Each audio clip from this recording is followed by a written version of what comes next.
कहानी शुरू होती है और हम एक अमीर बाप की 3 बिगड़ी हुई औलादों को देखते हैं। पहली वाली का नाम स्टेला होता है, जिसे महंगी महंगी चीजों की शॉपिंग करना बहुत पसंद है, यहाँ तक कि वो अपने कपड़ों से लेकर कच्ची भी गुची की ही पहनती है। दूसरे वाले का नाम एलेक्स है, जिसे दूसरों की औरतों के साथ सोना बहुत पसंद है। तीसरे वाले का नाम फिलिप होता है और बस ये दिन रात दारू पीता है और पार्टी करता है। आगे हम इनके बाप फ्रांसिस को देखते हैं, जो कि शहर का सबसे अमीर आदमी है। इसके पास इतना पैसा है कि अंबानी जैसे 10 लोग तो इसके यहाँ पर नौकर हैं। आगे फ्रांसिस जब अपने घर जा रहा था, तभी उसका मैनेजर पप्पू दलाल पूछता है कि सर आप इतने परेशान क्यों लग रहे हो। फ्रांसिस कहता है कि आज मेरी बेटी का बर्थडे है, मैं परेशान क्यों होऊंगा। पप्पू दलाल कहता है क्योंकि पिछले साल उसने एक वेटर को जला दिया था। फ्रांसिस कहता है क्योंकि उस गधे के बच्चे ने सफेद थीम वाली पार्टी में लाल शैंपेन सर्व कर दी थी। लेकिन अब स्टेला बदल चुकी है और पिछले 1 साल में वो काफी मैच्योर हो गई है। वहीं पर हम स्टेला को देखते हैं, जो कि अपने नौकरों से कह रही थी कि भीसड़ी वालों तुमने ये क्या कर दिया, जरा मेरी शक्ल देखो, तुमने सब कुछ खराब कर दिया।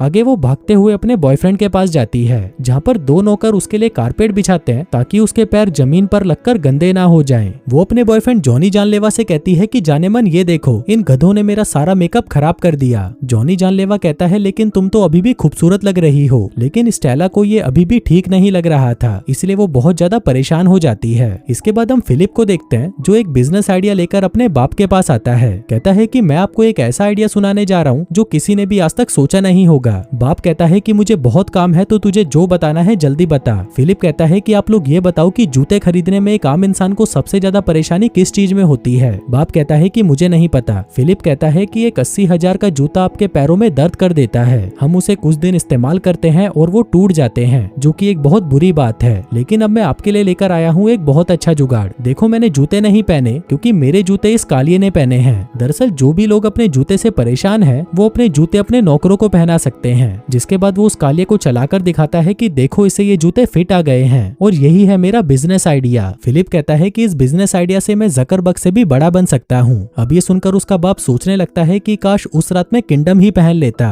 वो उसे कहता है कि मैं इस बारे में तुम्हें सोचकर बताऊंगा, जब तक तुम मेरा एक काम करो, तुम ये फाइल जाकर मेरे क्लाइंट को दे आओ। फिलिप कहता है कि मैं जकरबर्ग बनने का सपना देख रहा हूँ और आप मुझे एक डिलीवरी बॉय समझ रहे हो। बाप कहता है कि अगर तुम्हें बिजनेस सीखना है तो तुम्हें ऐसे छोटे मोटे काम करने भी सीखने होंगे। अब फिलिप के पास और कोई रास्ता नहीं था, तो वो उस फाइल को लेकर वहाँ से चला जाता है। आगे पप्पू दलाल फ्रांसिस से पूछता है कि कहीं आप इस आइडिया में पैसे लगाने का तो नहीं सोच रहे। जिस पर फ्रांसिस कहता है कि मेरा बेटा चूतिया है, मैं नहीं, और इनको बस थोड़ा टाइम चाहिए। ये लोग अपनी मरी हुई माँ के सदमे से अभी तक नहीं उभरे। पप्पू दलाल कहता है कि उस बात को 15 साल बीत चुके हैं। फ्रांसिस कहता है कि इन लोगों के लिए तो ये बस कल की ही बात है। इसके बाद हम एलेक्स को देखते हैं, जो कि कॉलेज में अपने प्रिंसिपल को घुड़सवारी करा रहा था ताकि वो उसे एग्जाम में पास कर दे। उधर फिलिप अपने एक फ्रेंड से मिलता है और उसे बताता है कि मेरा बाप मेरे आइडिया में पैसा लगाने के लिए तैयार है और अब इसी खुशी में भीनचोद आज पूरी रात पार्टी करेंगे। दूसरी तरफ स्टेला अपने बर्थडे पार्टी की तैयारी कर रही थी, जहाँ पर पूरे 2 मिनट बीत चुके थे, लेकिन उसका फेवरेट जूस अभी तक नहीं आया था। इसलिए वो गुस्से में अंदर जाती है और वेटर से कहती है कि मुझे मेरा जूस ऑर्डर करे पूरे 2 मिनट हो चुके हैं और तुम लोग यहाँ पर क्या अपनी गींड मरा रहे हो। तभी वहाँ पर उसका एक पुराना दोस्त रॉकी रबड़ीबाज आता है और उसे कहता है कि यहाँ का सारा काम मैंने संभाला हुआ है, इसलिए आपको किसी भी चीज की चिंता करने की जरूरत नहीं है। अब रॉकी को देखकर स्टेला बहुत खुश होती है, पर तभी वहाँ पर उसका बॉयफ्रेंड जॉनी आ जाता है और स्टेला से पूछता है कि क्या तुम इसे जानती हो। जिस पर स्टेला कहती है कि नहीं, वो तो बस एक नौकर है। वहीं पर हम फ्रांसिस को देखते हैं, जो कि अपनी मरी हुई पत्नी बबली बदमाश से बातें कर रहा था। कहता है कि जब से तुम गई हो मैं पूरी तरह अकेला पड़ चुका हूँ। मुझे तुम्हारी छोटी और गहरी गुफा की बहुत याद आती है, जिसमें मैं जब भी अंदर जाता था वहीं पर खो जाता था। आजकल तो मुझे कोई गुलाबी भी नहीं देती और मुझे हाथ गाड़ी से ही काम चलाना पड़ रहा है। काश अगर तुम जिंदा होती तो मैं तुम्हारी गुलाबी तितली को पीट पीट कर उसका चमगादड़ बना देता। लेकिन इसी दौरान वहाँ पर उसकी असिस्टेंट आती है और उसे कहती है कि अगर आप चाहो तो मैं आपको अपनी गुलाबी दे सकती हूँ। मेरे पति को भी मरे सालों बीत चुके हैं और अब मुझे भी घुड़सवारी करने का मन करता है, और अगर आप चाहो तो मुझसे शादी भी कर सकते हो। फ्रांसिस कहता है कि यहाँ पर इतना काल भी नहीं पड़ा कि मैं तुझसे शादी कर लूँ। अब अपना काम कर और निकल यहाँ से, बढ़िया ही मुझसे शादी करने बुढ़िया साली। फिर रात को उनके घर पर स्टेला की बर्थडे पार्टी होती है, जहाँ पर स्टेला का बॉयफ्रेंड जॉनी जानलेवा एक बहुत महंगी शैंपेन लेकर आता है। वहीं फ्रांसिस को बाहर से चिल्लाने की आवाज आ रही थी, तो वो बाहर देखने आ जाता है। उधर जॉनी जानलेवा उस शैंपेन की बोतल को एक नौकर के हाथ में देता है और कहता है कि मैं इस बोतल को इस बॉल की मदद से खोलूंगा। जिसके बाद वो निशाना लगाता है और नौकर से कहता है कि बिल्कुल भी हिलना मत। और फिर वो जैसे ही उस बॉल को बोतल पर मारता है, तभी वो महंगी बोतल टूट जाती है। लेकिन जॉनी जानलेवा नौकर पर ही चिल्लाने लगता है और वो उसे कहता है कि तुम हिले क्यों, मैंने तुम्हें हिलने से मना किया था ना। अगर तुम नहीं हिलते तो मेरा निशाना बिल्कुल परफेक्ट लगता। पर तभी उसके पास स्टेला आती है और कहती है कि चलो जाने मन, हमें पापा से बात करनी है। जिसके बाद वो दोनों फ्रांसिस के पास जाते हैं। तभी जॉनी जानलेवा उससे कहता है कि देखो पापा, मैं आपकी बेटी से बहुत प्यार करता हूँ। ये सुनकर उसका बाप दोनाली निकाल लेता है, जिसको देखकर जॉनी जानलेवा की फट जाती है। फ्रांसिस कहता है कि ये गन मेरे बाप की है, इससे वो जंगली जानवरों का शिकार किया करता था। जॉनी जानलेवा कहता है कि मैं और स्टेला काफी दिनों से साथ में हैं, इसलिए अब हम हमेशा साथ रहना चाहते हैं। फ्रांसिस कहता है कि क्या, मैं समझा नहीं। जॉनी जानलेवा कहता है कि मैं आपकी बेटी से शादी करना चाहता हूँ। फ्रांसिस कहता है कि वो सब तो ठीक है, पर तुम काम क्या करते हो? जॉनी जानलेवा कहता है कि कुछ नहीं। फ्रांसिस पूछता है कि तुम्हारा फ्यूचर का क्या प्लान है? जॉनी कहता है कि शादी के बाद मैं और स्टेला कुछ महीने क्रूज पर रहेंगे और मजे करेंगे। फ्रांसिस कहता है कि ये तो बहुत अच्छी बात है, पर पैसों का क्या? इस सब के लिए तुम्हें पैसे कौन देगा? जॉनी जानलेवा कहता है कि आप दहेज तो दोगे ना? फ्रांसिस कहता है कि दहेज, वो क्या होता है? तभी स्टेला कहती है कि शादी के बाद मुझे मेरी प्रॉपर्टी में से वो हिस्सा दे देना जो मेरी माँ मेरे लिए छोड़कर गई है। फ्रांसिस कहता है कि तुम पागल हो गई हो क्या? तुम इस गधे से शादी करना चाहती हो? इस आदमी के पास तो कोई काम तक नहीं है, इसलिए मैं तो इस शादी के खिलाफ हूँ। तभी स्टेला कहती है कि मैं तो इसी से शादी करूंगी, मैं आपसे कोई परमिशन नहीं ले रही बल्कि आपको बता रही हूँ। जो कहकर वो वहाँ से चली जाती है। आगे वो बाहर आती है और सबके सामने अपनी शादी की अनाउंसमेंट कर देती है। अब ये देखकर उसके बाप को बहुत दुख होता है, क्योंकि उसे पता था कि जॉनी जानलेवा उसके लिए सही नहीं है, लेकिन वो बेचारा कुछ कर नहीं सकता था। तभी उसके पास उसके क्लाइंट का कॉल आता है, जो उसे बताता है कि मेरी फाइल अभी तक मेरे पास नहीं पहुंची और तुम्हारा बेटा तो मेरे पास आया ही नहीं। तभी वो उसके फोन पर एक वीडियो भेजता है जिसमें उसका बेटा फिलिप किसी क्लब में पार्टी कर रहा था। फ्रांसिस पूछता है कि ये कहाँ पर है? क्लाइंट कहता है कि ये तो एक प्राइवेट प्लेन किराए पर लेकर अमेरिका पहुंचा हुआ है। अब ये सुनकर फ्रांसिस का दिमाग खराब हो जाता है। अब इससे पहले कि वो खुद को संभालता, तभी वहाँ पर उसका एक दोस्त विलियम बवासीर आता है और उससे पूछता है कि तेरा बेटा कहाँ पर है? फ्रांसिस पूछता है कि क्यों, क्या हुआ? विलियम बवासीर कहता है कि वो टोपीबाज मेरी पत्नी के साथ सो रहा था। मुझे तो लगा था कि मैं उसे यूनिवर्सिटी में एडमिशन दे दूंगा, लेकिन अब वो अगर मुझे मिल गया तो मैं उसका हथियार काट दूंगा। उधर एलेक्स भी पार्टी करने के लिए वहाँ पर आ जाता है, पर तभी विलियम बवासीर उसे देख लेता है। तभी वो देखता है कि एलेक्स सिर्फ उसकी पत्नी को नहीं बल्कि उसकी दोनों बेटियों को भी बजा रहा था। विलियम कहता है कि भीसड़ी के, मैं तुझे जान से मार दूंगा, लेकिन तभी एलेक्स वहाँ से भाग जाता है। अब ये सब चीजें देखकर फ्रांसिस का दिमाग कुछ ज्यादा ही खराब हो जाता है, जिसकी वजह से उसे हार्ट अटैक आ जाता है और वो वहीं पर बेहोश हो जाता है। लेकिन तभी एक मेड उसे देख लेती है और उसे फौरन हॉस्पिटल ले जाया जाता है। फिर अगली सुबह जब उसकी आंख खुलती है तो वो देखता है कि वहाँ पर पप्पू दलाल और उसकी तीनों औलादे भी मौजूद थीं। लेकिन तभी अचानक वो तीनों आपस में लड़ने लग जाते हैं। फिलिप कहता है कि ये सब स्टेला की वजह से हुआ है, वहीं स्टेला कहती है कि ये सब एलेक्स की वजह से हुआ है। अब ये सब देखकर फ्रांसिस को फिर से तकलीफ होने लगती है, लेकिन तभी पप्पू दलाल उन्हें डांट कर वहाँ से भगा देता है। आगे वो फ्रांसिस से कहता है कि तुम्हारे बच्चे दिन ब दिन बहुत बिगड़ते जा रहे हैं और अब तुम्हें उनका कुछ करना ही पड़ेगा।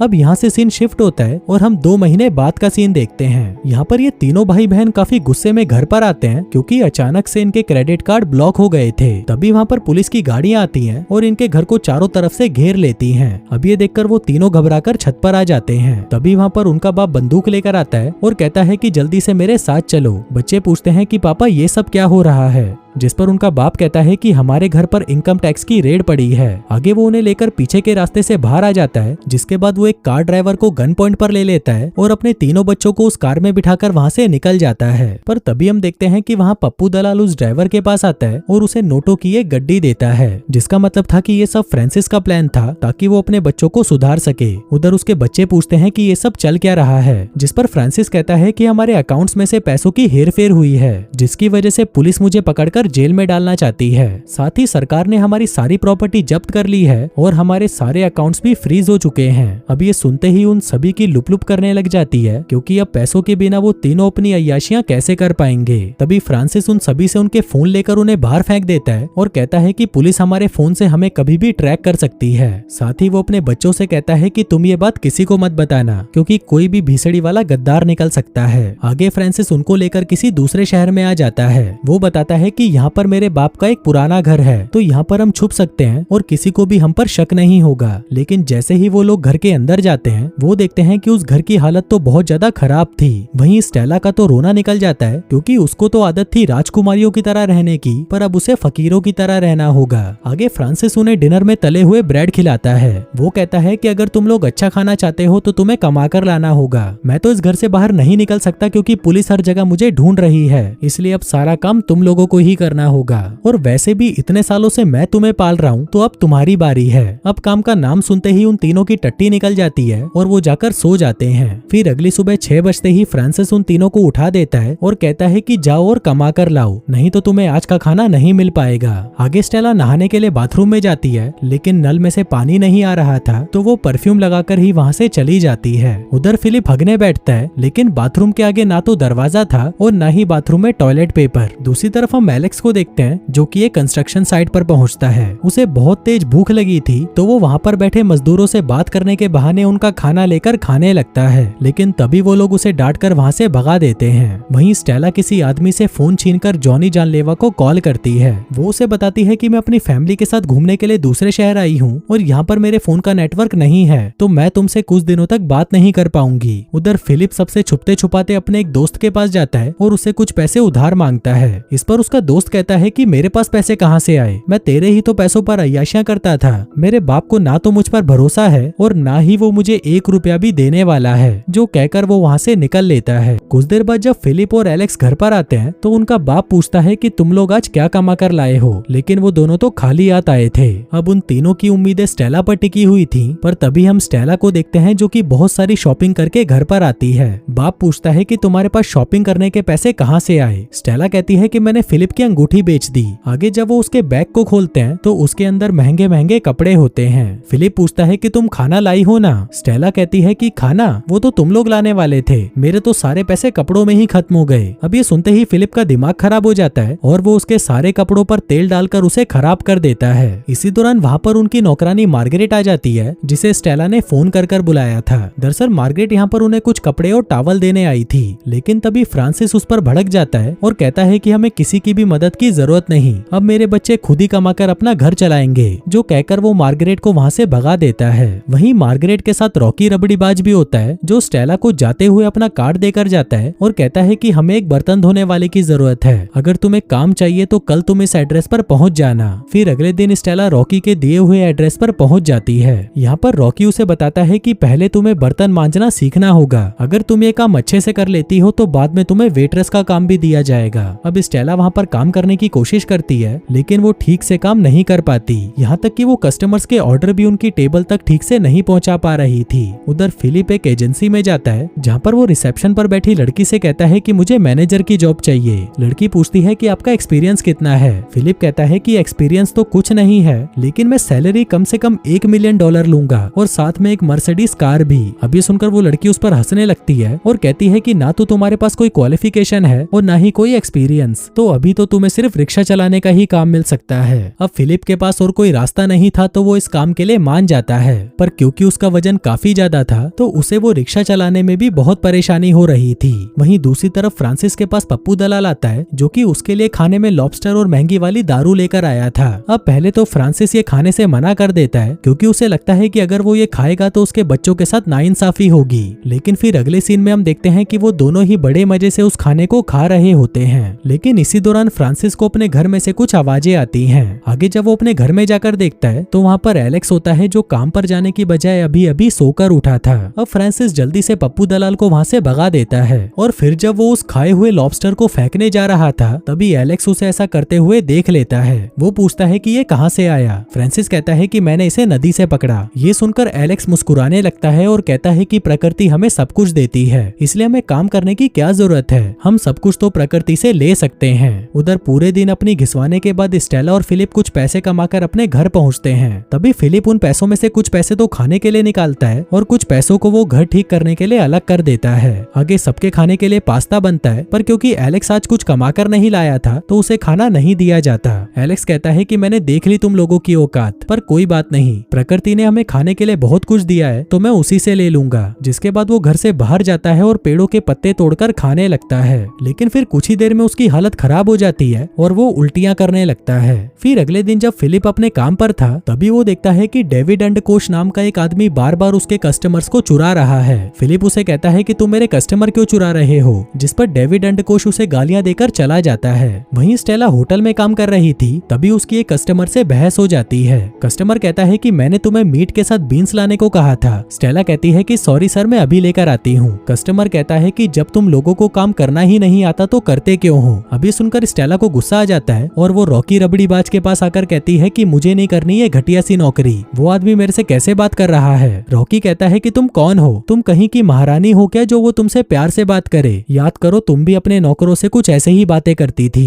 अब ये सुनकर स्टेला को एहसास होता है कि उस टाइम पर उसके नौकरों को कैसा फील होता होगा। जिसके बाद वो उस ऑर्डर को उठाती है और उसे ठीक करवा कर वापस उस कस्टमर के पास जाने लगती है। लेकिन जाने से पहले रॉकी रबड़ी बाज उसे कहता है कि रुको, वो कस्टमर सच में बहुत बुरा है। जिसके बाद किचन का सारा स्टाफ उसके खाने में थूक देता है और फिर स्टेला उस खाने को जाकर उस कस्टमर को दे देती है, जिसको खाकर वो कस्टमर भी बहुत खुश होता है। फिर शाम को सभी साथ में बैठकर खाना खा रहे थे, तभी स्टेला सभी को कहती है कि मुझे ईटिंग डिसऑर्डर है। दरअसल ये एक मानसिक बीमारी है जिसमें इंसान को ज्यादा खाना खाने से डर लगता है। अब ये सुनते ही फ्रांसिस स्टेला पर भड़कने लगता है और उसे कहता है कि तुमने ये मुझे पहले क्यों नहीं बताया। स्टेला कहती है कि आप हमारे साथ कभी थे ही नहीं, आप तो कभी अपनी बिजनेस ट्रिप से अमेरिका गए होते थे तो कभी हांगकांग, आज तक कभी आपने हमसे पूछा भी है कि हम ठीक है या नहीं। तभी एलेक्स कहता है कि आपको पता भी है कि पिछले हफ्ते में जेल में था और मुझे लेने के लिए सिर्फ फिलिप वहाँ पर आया था। तभी फिलिप कहता है कि 2 महीने पहले मुझे फूड पॉइजनिंग हुई थी और मैं हॉस्पिटल में था, लेकिन तब भी आप मुझे देखने हॉस्पिटल में नहीं आए। अब ये सुनकर फ्रांसिस कहता है कि मैं ये सब तुम लोगों के लिए ही तो कर रहा था, जो तुम लोग ये अय्याशियां करते हो उसका पैसा कहाँ से आता है, और अब हम गरीब हो चुके हैं तो तुम इन सब का जिम्मेदार मुझे ठहरा रहे हो। जो कहते हुए वो उठकर वहाँ से चला जाता है। फिर अगले दिन फिलिप डेविड अंडकोश के पास जाता है और उसे कहता है कि तुम मेरे कस्टमर ऐसे नहीं चुरा सकते।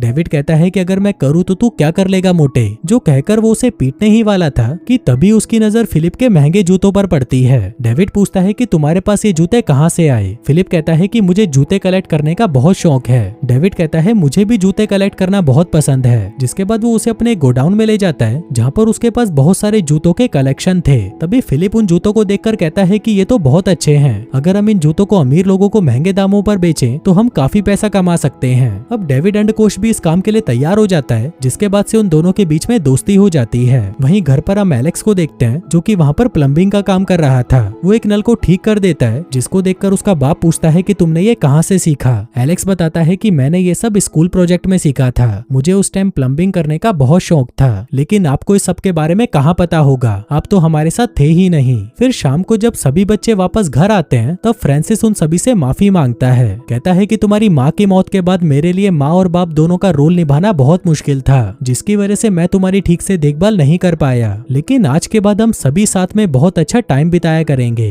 अब ऐसे करते करते काफी दिन बीत जाते हैं और हम देखते हैं कि तीनों भाई बहन अपने काम में बहुत अच्छे हो गए थे और वो अपने काम को एंजॉय करने लगे थे। उधर स्टेला को जब अपनी पहली सैलरी मिलती है तो वो इन पैसों को देखकर बहुत खुश होती है। आगे वो सभी मिलकर पार्टी करते हैं, जहाँ अब स्टेला रॉकी रबड़ी बाज की तरफ भी अट्रैक्ट होने लगती है। फिर ऐसे ही एक दिन जॉनी जानलेवा स्टेला को ढूंढते ढूंढते उनके घर तक पहुंच जाता है। वो फ्रांसिस से कहता है कि मैंने थोड़ी छानबीन की थी और मुझे सब कुछ पता है कि तुम ये सब अपने बच्चों को सुधारने के लिए कर रहे हो। फ्रांसिस पूछता है कि तुम मेरी बेटी की जिंदगी से जाने के कितने पैसे लोगे। जॉनी जानलेवा कहता है कि आप ये क्या बोल रहे हो पापा, मैं तो बस यहाँ पर आपकी मदद करने आया हूँ। इसी दौरान वो तीनों भी घर वापस आ जाते हैं, जहाँ पर फ्रांसिस उन्हें बताता है कि इनकम टैक्स वालों ने तुम्हारे पापा को छोड़ दिया है और तुम्हारे सारे अकाउंट्स भी अनफ्रीज कर दिए हैं। अब ये सुनकर वो तीनों बहुत खुश हो जाते हैं, लेकिन फ्रांसिस इससे बिल्कुल भी खुश नहीं था, पर वो अपने बच्चों को सब कुछ सच भी नहीं बता सकता था, इसलिए वो जॉनी जानलेवा की हाँ में हाँ मिला देता है। आगे जब जॉनी जानलेवा और स्टेला घर वापस आते हैं तभी जॉनी जानलेवा स्टेला को शादी के लिए प्रपोज कर देता है। इस पर स्टेला भी उसे हाँ कर देती है, जिसके बाद वो दोनों एक दूसरे को चूसने लग जाते हैं। वहीं हम फ्रांसिस को देखते हैं जिसे अब पछतावा हो रहा था कि उसने पहले ही अपने बच्चों को सच क्यों नहीं बता दिया। उधर दूसरी तरफ जॉनी जानलेवा स्टेला को सिटी हॉल ले जाने लगता है। वो उसे कहता है कि जाने मन हम आज ही शादी करेंगे। स्टेला पूछती है कि पर मेरी फैमिली का क्या। जॉनी जानलेवा कहता है कि उनके लिए हम बाद में एक बड़ी सी पार्टी रख लेंगे, लेकिन शादी हम आज ही करेंगे।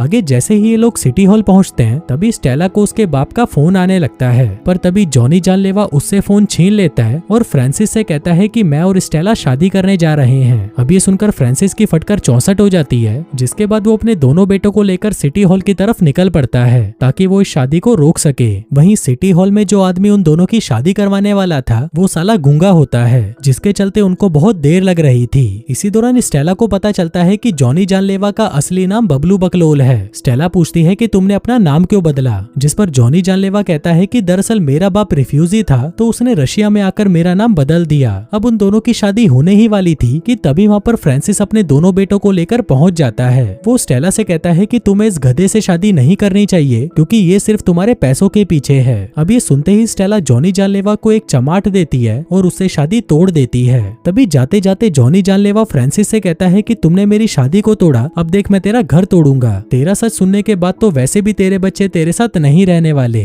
तभी वो तीनों उससे पूछते हैं कि ये कौन से सच की बात कर रहा है। अब फ्रांसिस उन्हें बता ही देता है कि हमारे घर पर कोई रेड नहीं पड़ी थी, मैं तो बस तुम लोगों को सुधारना चाहता था ताकि तुम लोग अपनी जिंदगी में कुछ अच्छा कर सको। लेकिन ये सुनते ही उसके बच्चे उस पर भड़क जाते हैं, जिसके बाद वो उसे हमेशा के लिए छोड़कर वहाँ से चले जाते हैं। अब यहाँ से सीन शिफ्ट होता है और हम 9 महीने बाद का सीन देखते हैं। यहाँ पर हम फ्रांसिस को देखते हैं जो अब अकेला पड़ चुका है। उसके तीनों बच्चे उसके पुराने वाले घर में रहते हैं और उसे हर महीने किराए के तौर पर चेक भेजते रहते हैं। वहीं एक दिन ऑफिस से घर जाते हुए पप्पू दलाल फ्रांसिस को उसके पुराने वाले घर में ले जाता है, जिसके बाद वो उसे गुलदस्ता देकर कहता है कि आज स्टेला का बर्थडे है। आगे जब फ्रांसिस घर के अंदर जाता है तो उसे ये देखकर बहुत अच्छा लगता है कि उसके तीनों बच्चे अपनी लाइफ में कामयाब हो चुके हैं। फिलिप ने अपने दोस्त के साथ एक कंपनी शुरू कर ली जहाँ पर वो जूते बेचकर काफी अच्छे पैसे बना रहा है। उधर स्टेला ने भी रॉकी रबड़ी बाज के साथ एक रेस्टोरेंट खोला है जो कि बहुत अच्छा चल रहा है। और वहीं एलेक्स ने अपना प्लम्बर का काम शुरू कर लिया है और वो भी अपने काम से बहुत खुश है। लेकिन वहाँ पर फ्रांसिस को देखकर उन सभी का मूड खराब हो जाता है, पर तभी फ्रांसिस उन्हें सॉरी कहता है और स्टेला को हैप्पी बर्थडे कहकर वहाँ से जाने लगता है।